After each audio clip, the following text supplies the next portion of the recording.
जब भी लड़की देखने जाना तो पहला पॉइंट मेरा याद रखना, don't start with over compliments. ठीक है, आपको स्टार्टिंग करनी है लेकिन ओवर कॉम्प्लीमेंट से नहीं। अब यहाँ पे देखो, जब आपकी फैमिली आपको अकेला छोड़ दे कि बेटा आप एक दूसरे से बात कर लो, एक दूसरे को समझ लो, तो आपको लड़की से बात स्टार्ट करना है, कॉम्प्लीमेंट से करना है।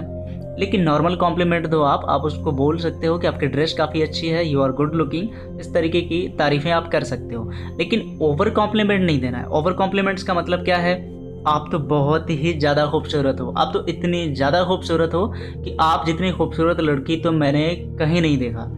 अगर इस तरीके के कॉम्प्लीमेंट देते हो तो आप एक बहुत बड़ी गलती कर रहे हो। आप गलती क्या कर रहे हो, आप अपने पार्टनर के मन में एक ऐसा सीन क्रिएट कर रहे हो कि कहाँ राजा भोज और कहाँ गंगू तेली, ऐसी बात आपने कर दी है। तो अब आपके पार्टनर को क्या लगेगा, आपके पार्टनर को लगेगा कि वो तो वाकई में बहुत ही ज़्यादा खूबसूरत है, दुनिया की बहुत ज़्यादा सबसे खूबसूरत लड़की है, और आप उसके सामने पानी भरते हैं। तो आपने इनडायरेक्टली उसकी मेंटालिटी कुछ सेकंड में ही ऐसी बना दी कि वो लड़की अब वो आंसर नहीं करेगी जो आपको एक्चुअल में जानना चाहिए। मतलब कि जिससे आप ये पता कर पाओ कि वो लड़की एक्चुअल में है कैसी, ये आप नहीं जान पाओगे। तो आपने गलती कर दी और आपने पानी फेर दिया। तो इसीलिए मैं आपको यहाँ पे रिकमेंड कर रहा हूँ, स्टार्टिंग करो लेकिन नॉर्मल कॉम्प्लीमेंट से, नॉट ओवर कॉम्प्लीमेंट। ठीक है, तो ये पहला पॉइंट है।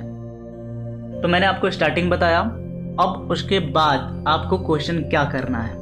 देखिए, एक लड़की हो सकता है कि बहुत अच्छी ना हो, लेकिन एक मीटिंग में आप कैसे पता करेंगे, कैसे जज कर पाएंगे कि अच्छी है या बुरी है?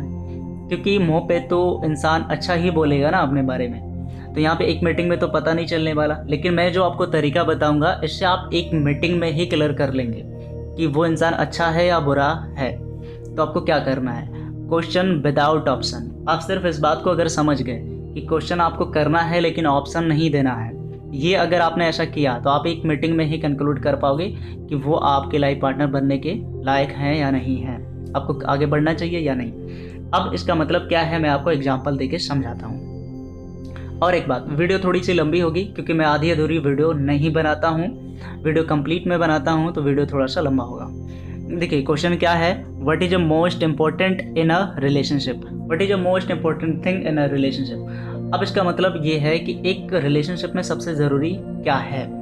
ठीक है, ये क्वेश्चन है। अब यहाँ पे ऑप्शन आपको 4 दिख रहे हैं। ट्रस्ट मतलब कि भरोसा, अंडरस्टैंडिंग मतलब कि एक दूसरे को समझना, लव मतलब प्यार, मनी मतलब कि पैसा। अब यहाँ पे मैंने आपको एक क्वेश्चन पूछा और 4 ऑप्शन दिए। अब इन 4 में से एक ऑप्शन सही है आपका, तो यहाँ पे हमारा ऑप्शन सी जो है हमारे लिए सही है। मतलब कि एक रिलेशनशिप में सबसे इंपॉर्टेंट चीज़ अगर कुछ है तो वो है प्यार। ठीक है, अब इसका आंसर आपने कर दिया। लेकिन ज़रा कल्पना करिए, अगर मैं आपको सिर्फ क्वेश्चन देता और ऑप्शन नहीं देता तो क्या करते आप। चलिए थोड़ा सा इसको भी चेक करते हैं। मैंने आपको एक क्वेश्चन दिया, what is the most important thing in a relationship. मैंने एक क्वेश्चन दे दिया आपको और इसका ऑप्शन मैंने आपको दिया ही नहीं। अब ज़रा बताओ, ये क्वेश्चन आपके सामने आता ब्लैंक, ठीक है, तो इसका आंसर आप क्या करते? आप अपनी तरह आंसर करते। इसका हो सकता था कि आप गलत आंसर करते, या फिर हो सकता था कि आप कुछ और ही बताते, या हो सकता था और बेहतर बताते आप। तो मतलब आपकी मेंटेलिटी पता चलती कि आप इसके बारे में क्या सोचते हैं, आपका माइंड थॉट्स प्रोसेस कैसे काम करता है, आप एक्चुअल में कैसे हो, है ना, आपका नज़रिया पता चलता। तो यहाँ पे बहुत सारी चीज़ें मैं आपके बारे में जान जाता सिर्फ एक क्वेश्चन के माध्यम से। क्यों? क्योंकि मैंने आपको ऑप्शन तो दिए ही नहीं। तो यही गलती हम करते हैं, क्वेश्चन करके ऑप्शन देकर हम वो नहीं जान सकते हैं कि वो इंसान एक्चुअल में कैसा है। तो आप ध्यान रखिएगा, ऑप्शन मत दीजिएगा। अब यहाँ पे मैं आपको बताता हूँ कुछ क्वेश्चन जो आपको उस मीटिंग में करना है। तो आपको एक क्वेश्चन करना चाहिए लड़की से, और एक ये पहला क्वेश्चन आपका होना चाहिए, आपको होने वाले पति से क्या उम्मीदें हैं।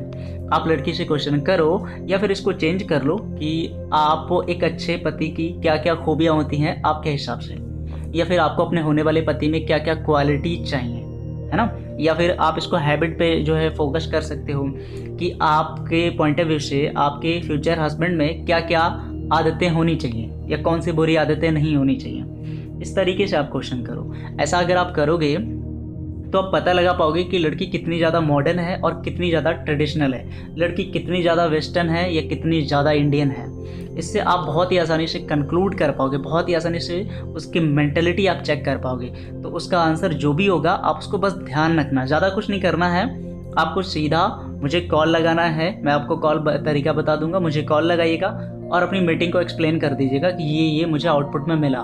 फिर हम वहाँ पे साथ में मिलकर एनालिसिस करेंगे और फिर अगर आपको मुझ पे रिलाय है तो मैं आपको बताऊंगा कि क्या इसका अर्थ है। ठीक है, तो ये पहला पॉइंट है। अब मैं आपको बताता हूँ दूसरा क्वेश्चन। आपको एक क्वेश्चन ये करना चाहिए कि मैं आपको पसंद हूँ या नहीं हूँ। देखिए, इसमें कोई डाउट नहीं है कि आप पसंद हैं तभी ये रिश्ता वहाँ तक पहुँचा है, लेकिन ये क्वेश्चन आपको करना चाहिए, जस्ट नॉर्मली करना चाहिए। क्योंकि लड़की अगर अपने ज़ुबान से खुद एक्सेप्ट करती है कि हाँ आप मुझे पसंद हो और वो भी आपके सामने, तो ये कुछ और ही फील कराता है और फ्यूचर के लिए आपके पास एक पॉइंट होता है कि आपने बोला था कि मैं आपको पसंद हूँ, तभी ये शादी हमने की थी। ठीक है, ये पहला पॉइंट, पहला नहीं दूसरा है, तो ये भी क्वेश्चन आपको करना चाहिए। अब अपन बात करते हैं कुछ और क्वेश्चन की। तो एक क्वेश्चन आपको नहीं लगता कि ये ज़रूर करना चाहिए, क्वेश्चन है ये शादी आपकी मर्जी से तो हो रही है ना। ये क्वेश्चन आप ज़रूर करिएगा। आप लड़की से पूछिए क्या ये शादी आपकी मर्जी से हो रही है। इसके पीछे रीज़न क्या है? इसके पीछे देखिए, रीज़न ये है कि आज के डेट की अगर हम बात करें तो 99.99% जो लोग हैं वो किसी ना किसी के साथ रिलेशनशिप में हैं, किसी ना किसी से अफेयर है उनका। तो कहीं ऐसा तो नहीं हो रहा है कि वो दिलो जान से किसी और के हैं और उनकी फैमिली फोर्सफुली आपसे करा रही है। तो आपको ये स्टैंड बिल्कुल नहीं लेना चाहिए, शादी बिल्कुल नहीं करनी चाहिए। अब यहाँ पे सवाल उठेगा कि सर चलो हम नहीं करेंगे तो कोई और कर लेगा ना। फिर देखिए, कोई और कर लेगा तो करने दो ना, ये बुरा काम हम क्यों करें, है ना। तो यहाँ पे हम इसका जिम्मा खुद क्यों उठाएं। और अगर आपसे बन पड़ता है आप कुछ कर सकते हैं तो लड़की की हेल्प कर दें, है ना। मतलब जिससे वो प्यार करती है उससे कराने में हेल्प कर सकते हैं आप। तो यहाँ पे आप कुछ ऐसा कर सकते हैं, लेकिन आपको ये जानना बहुत ही ज़रूरी है। अगर लड़की कहती है कि हाँ ये मेरी मर्जी से हो रहा है और खुशी खुशी मैं एग्री करती हूँ, तो ही आपको कंटिन्यू करना है और आगे बढ़ना है। तो ये जस्ट नॉर्मली आपको करना चाहिए क्वेश्चन। अब हम बात करते हैं नेक्स्ट क्वेश्चन की। तो आपका नेक्स्ट क्वेश्चन होना चाहिए, ये तो बड़ा ही इम्पोर्टेंट है, आपका नेक्स्ट क्वेश्चन होना चाहिए आपको कैसा परिवार चाहिए। अब देखिए, यहाँ पे सबसे इम्पॉर्टेंट चीज़ क्या है, जब हम किसी लड़की को पसंद करते हैं, शादी करना चाहते हैं, तो हमारे मन में एक बड़ा ही स्ट्रांगली एक क्वेश्चन उठता है कि जिसको हम चुन रहे हैं वो हमारे परिवार को समेट कर रख पाएगी, क्या हमारे परिवार को अच्छे से चला पाएगी, ये क्वेश्चन आता है। तो अगर इसका आंसर आपको तलाश करना है, देखिए कौन सा इंसान फ्यूचर में कैसा रहेगा किसी को नहीं पता है, लेकिन मोस्टली अगर आप जानना चाहते हैं कि वो कैसा रहेगा तो ये क्वेश्चन करो, आपको कैसा परिवार चाहिए। अगर आप ये क्वेश्चन करते हैं तो यकीनन इसका आंसर जो है वो बिल्कुल तय कर देगा कि लड़की फ्यूचर में सही रहेगी या नहीं रहेगी, वो आपके परिवार को बहुत ही अच्छे से चला पाएगी कि नहीं चला पाएगी। लड़की अगर आंसर करती है कि मुझे ऐसा परिवार चाहिए जो मिलकर रहते हों, मुझे ऐसा परिवार चाहिए जो किसी भी डिसीजन में एक दूसरे की ओपिनियन लेते हों, मुझे ऐसा परिवार चाहिए जो सुख दुख में हमेशा साथ रहें, मुझे ऐसा परिवार चाहिए जो सब लोग इकट्ठे रहें, अलग ना हों, इस तरीके के आंसर अगर मिलते हैं तो डेफिनेटली वो लड़की बहुत ही अच्छी मेंटालिटी की है। इससे अलग हट के भी आंसर हो सकते हैं, इससे भी बेहतर हो सकते हैं। तो जो भी आंसर है उसको कलेक्ट करके बस ध्यान रखना और मुझे कॉल कर लेना, सिंपल। तो ये तरीका है जानने का। अब बात करते हैं अगले क्वेश्चन की। अगला क्वेश्चन आपका ये होना चाहिए। अब ये क्वेश्चन क्यों इम्पोर्टेंट है, देखिए पहले क्वेश्चन की बात करते हैं, आपको कैसी सास मदर इन लॉ चाहिए। अब ये क्वेश्चन हम क्यों करेंगे, देखिए जब भी हम बात करते हैं ससुराल की तो वहाँ पे लड़कियों के पॉइंट ऑफ व्यू से एक क्वेश्चन उठता है कि उनकी सास कैसी होगी, या फिर उनकी सास कहीं ऐसी तो नहीं है कि बहुत ज़्यादा झगड़ा करती हैं, जो कि मोस्टली केस में होता है।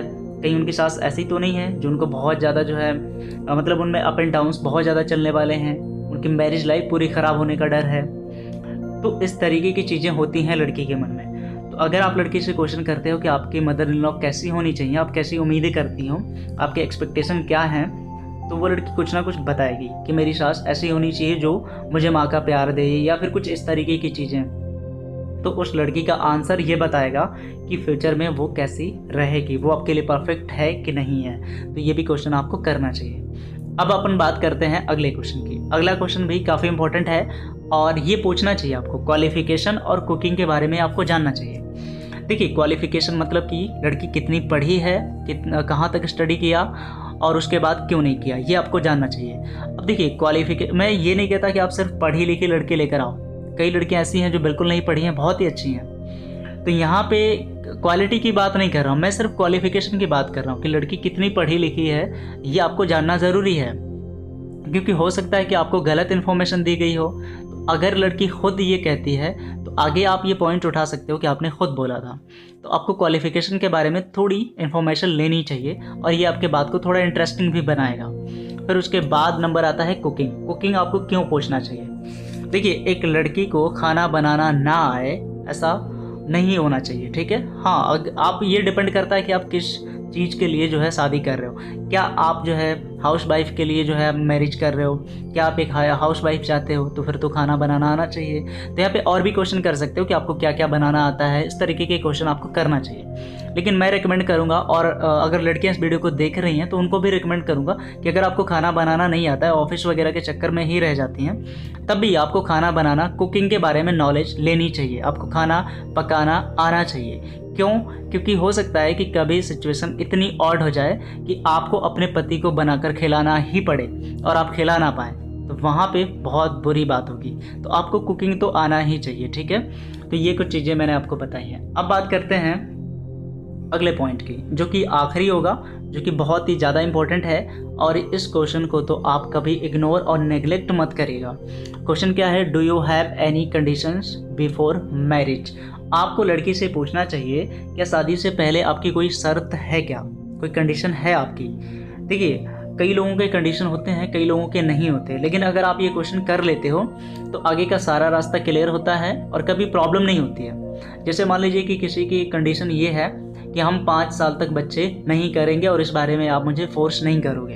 हो सकता है किसी लड़की की ये कंडीशन हो, या फिर किसी लड़की की कंडीशन ये है कि हम आफ्टर मैरिज जो है वो जॉब करेंगे और आपकी फैमिली और आप मुझे जॉब करने से नहीं रोकोगे। हो सकता है ऐसी कंडीशन हो। और ये भी हो सकता है कि इन कंडीशन के बारे में किसी और से बात करी गई हो, पेरेंट्स से बात करी गई हो, फैमिली के अदर मेंबर से बात करी गई हो, लेकिन आपसे बात ना करी गई हो। मतलब कि डील आपको करना है, पति आप बनोगे और आपको डील करना है इन प्रॉब्लम से, इन कंडीशन से, और आपको ही ना पता हो तो फिर तो फ्यूचर में प्रॉब्लम हो जाएगी ना।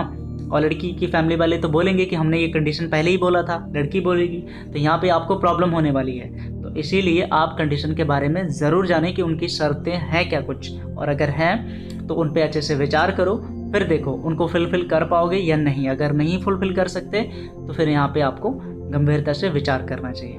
तो वीडियो थोड़ा सा नहीं, काफ़ी थोड़ा ज़्यादा लंबा हो गया है, लेकिन मैंने कंप्लीट आपको बताया क्या क्या क्वेश्चन करना है। और इन शॉर्ट में एक बात और बता दूं, इसके अलावा भी आप बड़े क्वेश्चन कर सकते हो, कई चीज़ें पूछ सकते हो, लेकिन ध्यान रखिएगा ऑप्शन मत दीजिएगा, सिर्फ क्वेश्चन करिएगा। अगर आप ऐसा करेंगे ना तो बड़ा ही आसानी से आप सब कुछ जान पाएंगे। ओके, तो एक मीटिंग में क्लियर करने का एक अच्छा तरीका मैंने आपको बताया है। और एंड में अब यहाँ पे बात करते हैं कि आप कॉल कैसे करोगे मुझे। तो कॉल मी फॉर एप्लीकेशन की लिंक जो है वो नीचे डिस्क्रिप्शन में मिल जाएगी, जाके उसको बस क्लिक करना और इंस्टॉल कर लेना। उस पर ये पूरा सर्च मार दीजिएगा lovintercity@cm4, वहाँ पे lovintercity यूट्यूब चैनल की आईडी मिल जाएगी, जिसके थ्रू आप मेरे को डायरेक्टली कॉल कर सकते हैं, कंसल्ट कर सकते हैं और आपकी प्रॉब्लम का सोल्यूशन वहाँ पर मिल जाएगा। तो आज के इस वीडियो में बस इतना ही। Good bye and take care.